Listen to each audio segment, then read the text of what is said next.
going down at Soldier Field tonight in Chi-Town. Bears desperate to stop a 3-game slide against Dalvin Cook and the surging Vikings. That's Kirk Cousins right there. Monday nights have not been good to him. 0-9 in his career on Monday night. Also 0-3 against the Bears since joining the Vikings. First quarter, no score. Kirk throwing, looking for Adam Thielen. Oh, he got a Thielen one-handed grab, JJ. You gotta love this. Yeah, that's big time. Your playmakers got to make big-time plays, man. We know this Bears defense, tight coverage all night, but that right there is why you make the big bucks go up and make a play. One hand, two hand, it don't matter. Yeah, that was so nice. You got to see it thrice. You won't want to look again if you're a Vikings fan on this play right here. Cousins throwing for Thielen, picked off by Khalil Mack. His first pick of the season, TD, returned 33 yards. Good to see Khalil getting in on the action.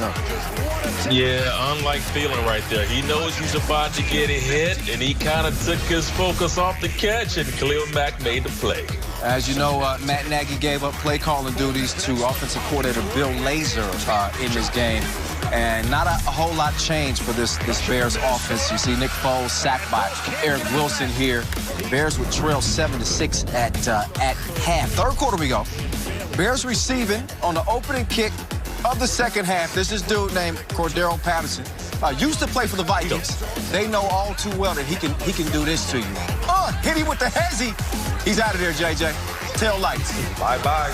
You see him throw up the deuces. We'll holler. Got somewhere to go, and it's the end zone. Hey, do not kick it to this man. I don't care if you kick it out of bounds. I don't care if you squib kick it. Do not kick it to 84 because it will go to the cribber. So he takes it 104 yards to the cribber as that's what Tim's saying right now. I told him not to kick it to the 3-point game. About this Dalvin Cook dude, he has been bottled up all the way up until this run right here. 36 yards to the Bears 40, but hold up. Wait a minute. There's some mustard on the field. Holding TD is coming back. Yeah, never good. All right, fourth quarter. Keem Hicks on the sideline with a hamstring injury. Dalvin Cook, his arch enemy, is going to find a hole. 13-yard gain. Cook's longest rush of the game. As Hicks could only look on 5 plays later. Cousins to Adam. He's got a Thielen. 6-yard touchdown. Vikings lead 19-13 after a missed PAT. Thielen's second touchdown reception of the game. Meantime, the Bears trying to make this a game. Anthony Miller, big return there. Still a 6-point contest. We're late in the fourth quarter now. Nick Foles looking deep. Oh, just barely misses. Miller. The outstretched hands. They had an opportunity there, TD, but they got to capitalize. They did not. Yep. And then this would happen. Foles is trying to make something happen here.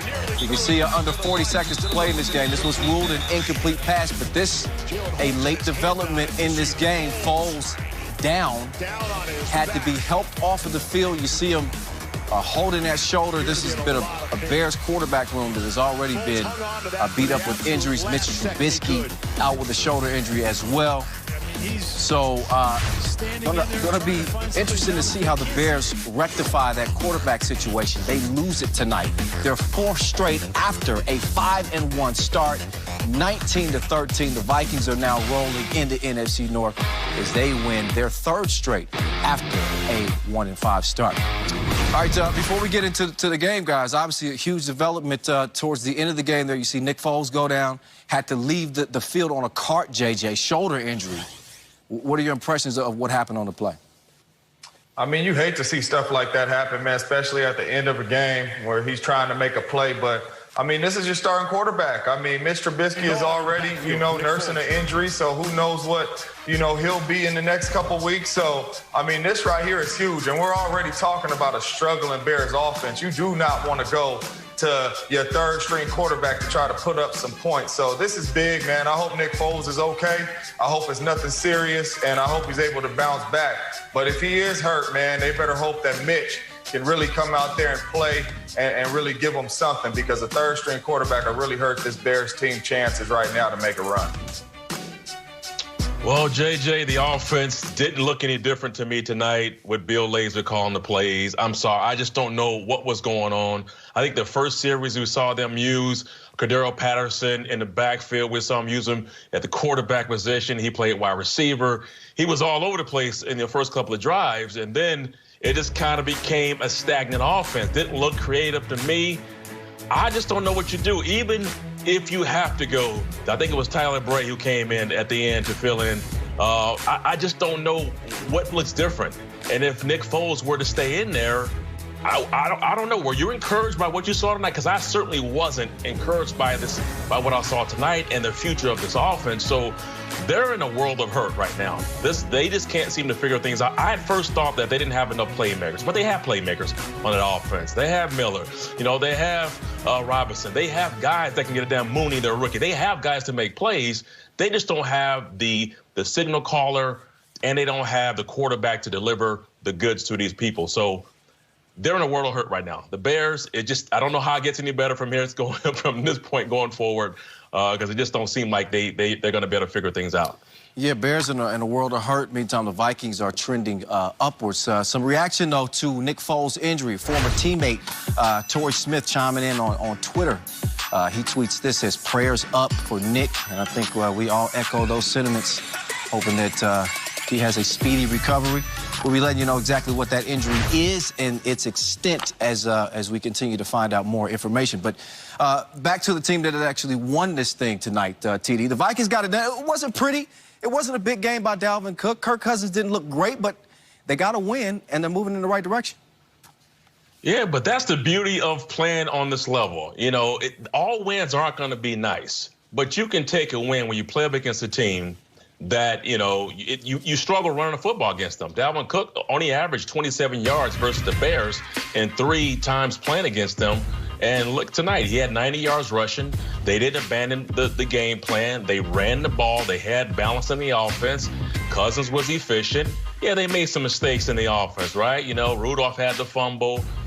Then you had the tip by Thielen, who should have caught that pass. They gave up the long kickoff return to Patterson. They had a few things going on. They missed the snap on the extra point. So they had some things that they weren't great. They weren't playing exceptionally well, but they won the game, and they had a chance to close them out. They did that. So, listen, I think if you're Zimmer, you just have to figure this out. Your special teams has to play better. I think other than that, your defense stepped up. This defense hasn't been great this season, but they made some play. Eric Wilson was balling out there tonight. He's a playmaker. So there's a lot of encouraging things about the Vikings. They're on the uptick right now. This might be the team that a lot of guys or a lot of teams don't want to play right now. They're on a 3-game winning streak, and the Vikings look like they're for real right now. Well, first off, if both these teams thought that this wasn't going to be a dogfight, then they was coming into the wrong game. This is the division game. They both know each other. They play against each other 2 times a year. There is no surprises. So they knew this was going to be a dogfight. But the surprise to me was the offensive rookie of the year, and that is Justin Jefferson. He really made plays to help the Vikings win this ball game. I know Adam Thielen shows up on the stat sheet for 2 touchdowns, but whenever they needed a play tonight, it was not Dalvin Cook. It was not Adam Thielen. It was Justin Jefferson. It was Cousins going to Justin Jefferson. Big plays all down the field all game long. This kid showed out tonight, and he's showing you why he's the offensive rookie of the year. But when they needed an explosive play down the field, Kirk Cousins' eyes was looking for Justin Jefferson, and every single time he delivered. And to me, that was really the key of the game. They could not slow this dude down. The Bears defense did not give up big plays all game long, especially in the run game. But when they did in the pass game, it was to the young fella. It was to the offensive rookie of the year, in my opinion, Justin Jefferson, who balled out and put his team in position to win this game. Yeah, Justin Jefferson racked up the yards, but Adam Thielen got the money catches, a couple of touchdowns. Here he is with Stacey Dales just moments ago. Joined now by Vikings receiver Adam Thielen. Your teammates just walked off the field. We're back. We're back.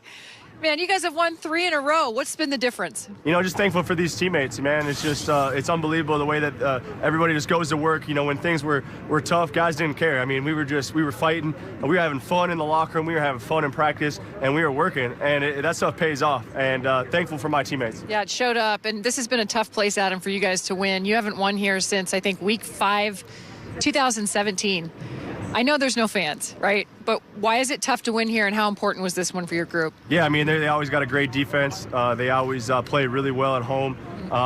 You know, we tend to make a lot of mistakes when we come here, me personally as well. And but, you know, it feels great to win. It doesn't matter if there's fans or not. It's a great place to win. You know, a division opponent coming in here and getting a W with the teammates is a great feeling. I do have to get your reaction to seeing your former teammate, Coach Sim was not happy, come out after the half, set some momentum. Cordero Patterson runs it back 104 yards for the touchdown. Just what was your reaction to your former teammate?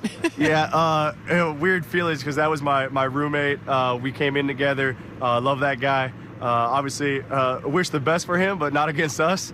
But yeah, just glad we got the W, and obviously always rooting for him. Where do you go from here? How resilient, Adam, is this football team? Well, we got to keep going to work. I mean, we got a lot of work to do. Obviously, we know that what we can do as a team, but we got to continue to keep doing what we did when things were tough, when we weren't winning games, to go back to the grindstone, keep working, trusting one another, loving one another, and having fun doing it. That's the most important thing. I do have to finish on one question. All right. We saw the Alex Trebek sneakers, the shoes, cleats. Were they cleats? I think they were, right? Yeah. What a tribute for the Jeopardy host and, you know, somebody who's so near and dear to our hearts. Why did you